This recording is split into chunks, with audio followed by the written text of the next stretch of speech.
Did you guys know that most of the heightened or super formations, large igneous provinces, are right here in North America? Do you guys know that? You know what that means? For example, not to mention Yellowstone, right? Not talking about Yellowstone. There are 16 mega structures in North America that could destroy this earth. They are mass extinction event calderas and volcanoes and formations, and we have some serious upswellings. And so all that data is being tracked because, as I said before, we're going to entertain. The fires are soon to begin. Fires everywhere are soon to begin.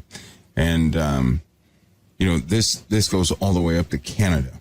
In fact, Canada has a formation that could actually undo the entire earth. It could spit ash, probably up to 13 cubic kilometers all over the place. Man, it's about 7 feet of ash everywhere. That's what that is. And it has these igneous provinces are being located all over the planet. And this is as of the last 2 years, specifically this year. These are essentially large heat plumes, mushroom clouds, if you will, underneath the surface of the earth. And they're forming. This activity is increasing. It's off the charts. You can often, because the earth and the sun are tied together so much, in other words, we can observe changes on the sun, right? We can observe that. And that gives us a clue as to what's happening inside the earth. All of you know that the sun is having some irregular activity, and it has been for the last, several years. The last year itself being one of the most notable times. It's had some pretty quirky activity. And right now, these external influences upon the earth and our solar system, they're affecting the planets as well as the sun, which we can observe in a big way. So the earth is becoming extremely active internally, right? Some of the samples of the felsic rocks, well, I'm not going into detail on that, but these are essentially volcanic rocks that come from explosions, and they give good insight to mantle plumes, or some people like to track the plate theory, but mantle plumes is a better word for it. The heat is in a certain province I can't mention yet because it's not really clear. It's already killed or destroyed 364 acres, and it's spreading. And that's of the last 8 days, I believe. In 8 days, it killed about 360 miles, about 360 miles of vegetation. Yeah. All right. So we boy, do we have some things going on.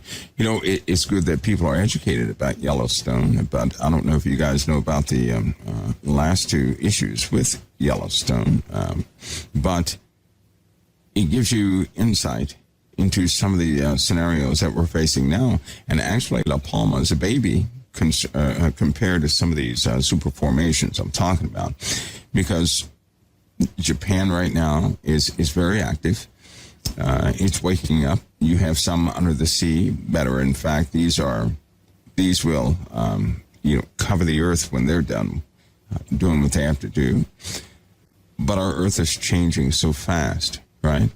And from the skies, some of the indications are becoming so notable that you're about to hear a few announcements of caution from Homeland Security and other agencies, which is going to make this real for everybody else. They start announcing or issuing advisories because of these things. That makes it real for a lot of people. It's not going to be real naturally until people experience this, which means a lot of water is going to be displaced during the time of the fires.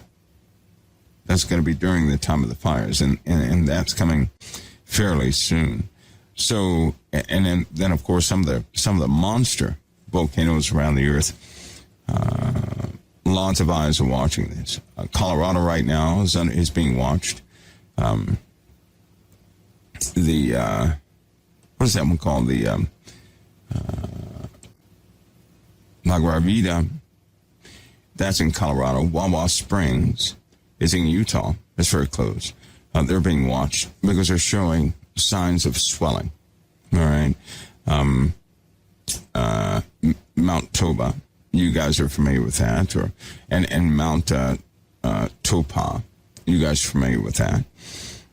These are ones in New Zealand, the other one's in Indonesia. Now, the one in Indonesia is it put about 74,000 kilometers of ash all over the place.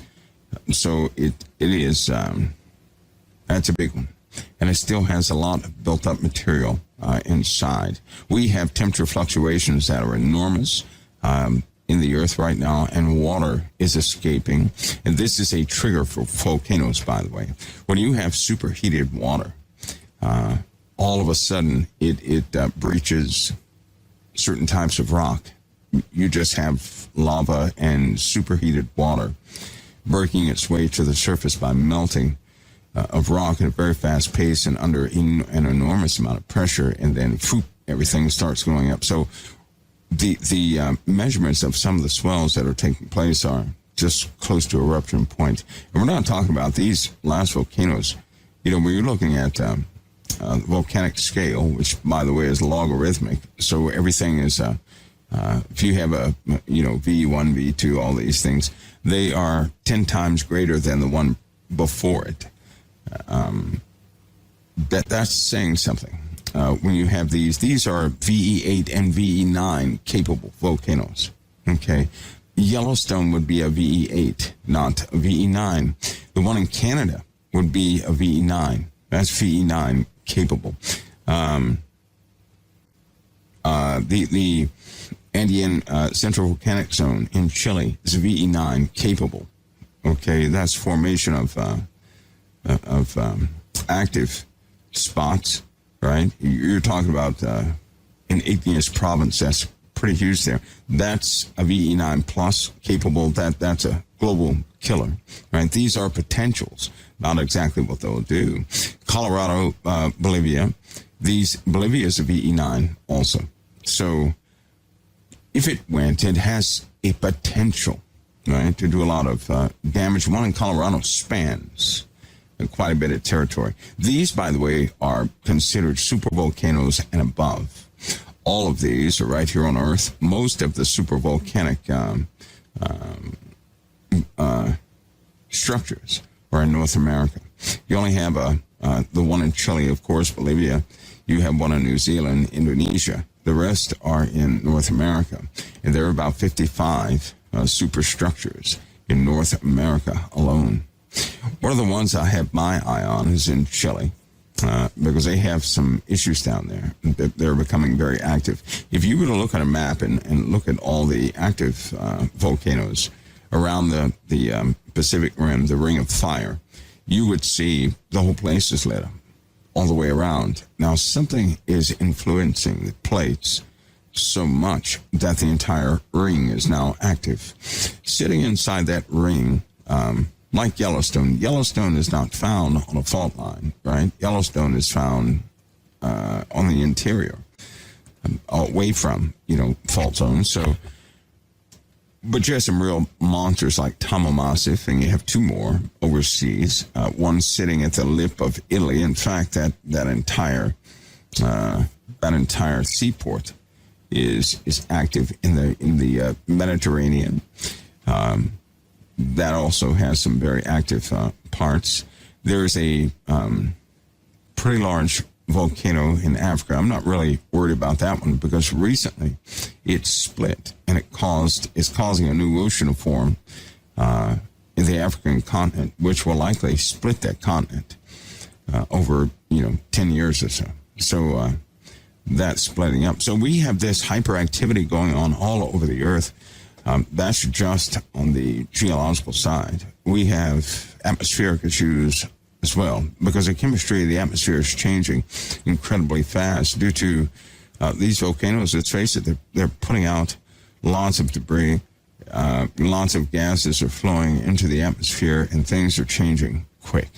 It was found that there are atmospheric dips in several places on the Earth sustained dips, meaning in those areas they're going to experience super dry times and super winds will be blowing through those places. In fact, in certain parts of the earth, there's a capability of sustained 115-mile-an-hour winds without a lower high being close together, causing isobars. That's normally when you have straight line winds that are pretty quick. Now that the atmosphere is compressed, I'll say super compressed in these areas, the wind speeds can be sustained because the atmosphere is not repairing itself fast enough with these active volcanoes.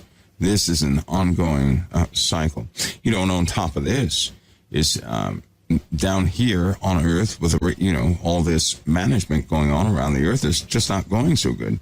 Why are all the countries in the middle of a food crisis? Why are all the countries in the middle of a shipping crisis? And why is everybody still preparing vigorously for war? They're preparing for war. So I hope that you guys have your eyes open. We have a lot of talks to go through about some very in-depth subjects, not so shallow as we've been having, because it's no good to put a lot of details into a conversation when no one has context or just simply can't believe the happenings that will circulate around those subjects. There's no need to talk about that without some reference. But now we have references. Better start to form. This winter, you guys are going to see a big reference concerning ice, snow, the winds, and water. And fire will inevitably follow. This summer coming up is going to be very dangerous for a lot of people. So fire could be, one of the greatest threats mankind could ever have. And with wind speeds being at higher levels with fires, that's just not a good combination. By the way, do you know what happens when large parts of the U.S., large parts of different land masses begin to burn? You form a convection current in the atmosphere, which then it accelerates weather disturbances. So instead of a storm that would have 50-mile-an-hour winds, you could have a storm that has 200-mile-an-hour winds, so on and so forth. That dry air mixed with low pressures causes massive instabilities, enough that I believe this year large parts of the earth are going to burn. And so you're looking at large atmospheric changes. Now, the jet stream has already changed once, and it's starting to do that again. Some of the same patterns that led up to the last change in the jet stream are happening again.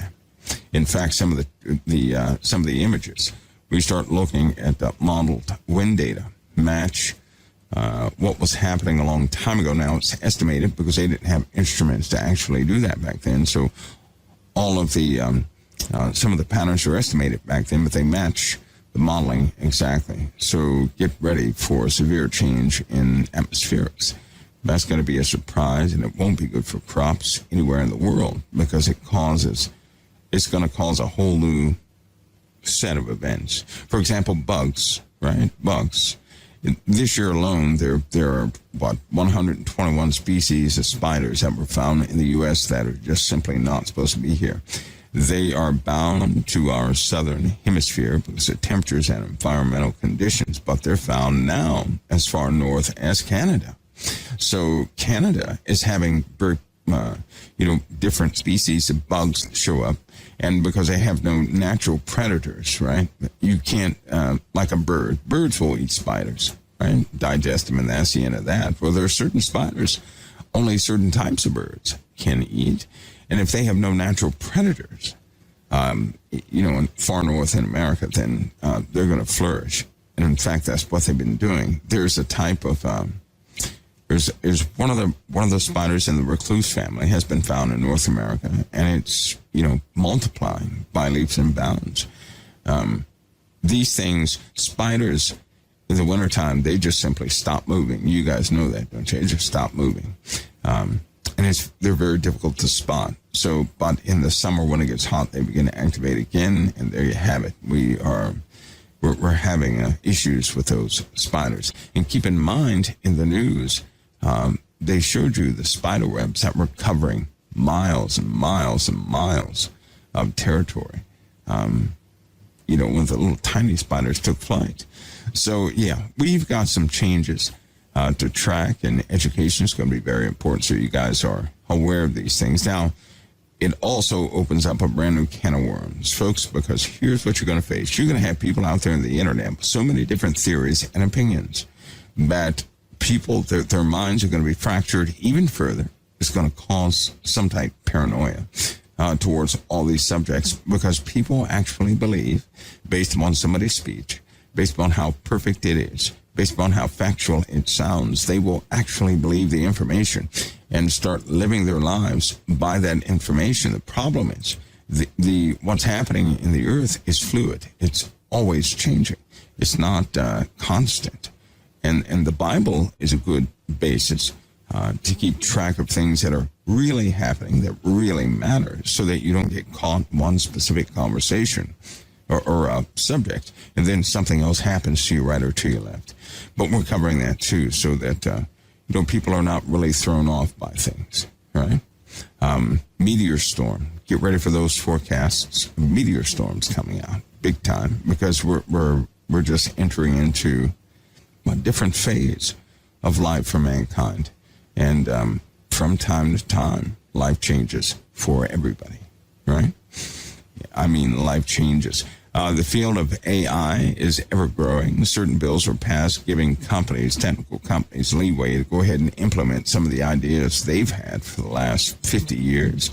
AI being part of those plans as of late is going to cause these massive changes in our tech fields. So get ready for some new ways to bank, some new ways to drive, some new ways to fly, some new ways to do just about everything. They're going to try and make all this efficient. And the old way of doing things is burning out. Now, this happens with cultural change all the time. All the time. You guys remember when your parents, they couldn't understand why you listened to the music you listened to, right? Well, probably some of you guys can't understand why your children listen to what they listen to. But these are cultural changes. The only difference is now the culture is moving so fast as far as change itself. With the advent of AI and decent working computers, things are going to be much faster. They're going to evolve much faster, far faster than ever before. So every week is going to be a jump, in how things function, how we operate, versus a gradual change. It just seems like nothing has a gradual change anymore. Everything has a quick, direct change that's taking place. And get ready for the new leadership in most of these countries. There's a brand new generation out there waiting in the shadows to go ahead and take power. Many of these countries, people with ideologies that you're not familiar with, and they are, I would call them fast thinkers, right? That's what I call them. But they will further shift everybody into a brand new paradigm. So this old way of government that it'll be known by, it's going to be gone bye-bye. Get ready for the real manifestation of the end days. I mean the real one, as in real leadership, a real different way to live your life. And this will be done by some real geniuses. I say that sarcastically because in most cases, people make these changes not knowing the eventualities of what they do, what it's going to result in. We do by reading the Word of God, because all prophecies are going to come to pass, every single last one. And more now than ever, it seems that if you sleep or wink, you just missed a month's worth of activities. That's what it feels like. That's how fast things are moving, right? Which is why it's good to simplify your lives. I'm going to try to make it so people focus on the critical biblical things, right? Does that make sense to everybody? Not so much paying attention to every single little change out there in the world, right? Have those presentable, yes, but to keep pace with some of the major traction points in prophecy, some of the ones that are not usually mentioned. Now, what it takes is for a person to be non-biased. You can't be blinded by things of the world. So it takes a person to really separate from the world to see what's going on in the world. If you're looking at the world from a worldly perspective, you're going to see it just like everybody else does, right? You step back from all that. You start looking at the world, well, in a different way, non-biased. You're not part of anything, not for or against anything, but taking a very objective look at the world. You can actually see what's going on. And that is to say, to really take a spiritual look at things, all right, for the sake of others, not to save your own skin. That's just like me. I don't look at these events of the world to save my own skin. No. I don't like to see people caught up in very surprising times. I've seen that too much. And it's not good to behold. It's not good to see. Not good to see when people did not expect war. Overseas in the Middle East, of course, they had lots of wars there. I've seen too many families over there burned to death, and people that just didn't expect things to get so bad. I've seen certain situations here in the U.S. where people didn't expect things to get so bad, right? So if someone could go out and educate them, which a lot of people do, and gave them foundational scriptures and biblical viewpoint of things, they would be far better equipped versus those who blindly believe all these things in the world, right? Mm-hmm. So if that is extracted, illustrated, explained with simple terminology, making it referenceable, I think it would give everybody a better insight into some of the massive changes that are happening in this world, right? For example, leadership. In politics, leadership is now corporate. Do you know that? Leadership is not bound to politicians who are elected by people, but in fact, the politicians have become spokesmen for some very powerful corporations. Now, these corporations are not like the other ones of old. 10 years ago, the world was not dependent upon any corporation. You cannot say that today. And that's so sad. It's a lot of power being wielded by these corporations. These corporations control the mindsets of many.